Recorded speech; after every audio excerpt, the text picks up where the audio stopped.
The difficulty is moving from animation to film was that as an animator, I basically worked on my own. And my social skills were limited.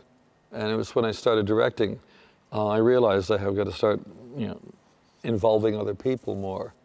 And it was difficult when we did Holy Grail because it was two directors, it was Terry Jones and myself, and we eventually agreed to split the work. He would talk to the others in the group because I got fed up with it, talking to them, and I would stay back with the camera and make sure it looked good.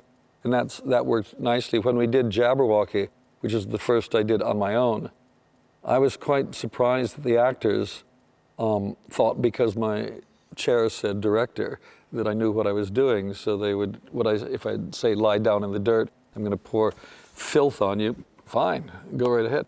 The tricky part was because with animation, you're thinking, 24 frames a second, you're actually individual pictures.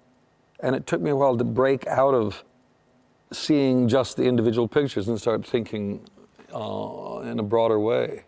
But once you got on a set and it was in the case of Jabberwocky, it was just you, did you find you were getting a taste for it?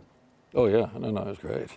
I mean, I loved it. The thing with directing for me is that it's the business of cinema, if you're really serious about it, involves, design, costume, makeup, acting, writing, carpentry, painting. Everything is involved in the thing, photography, dance, movement.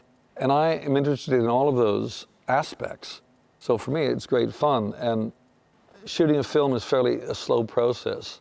So I can, if it's taking too long to set up for the lights, I can go and play with the costume or something to keep active. So it's really like doing paintings, but paintings that move. But I really am interested in everything that's within that frame.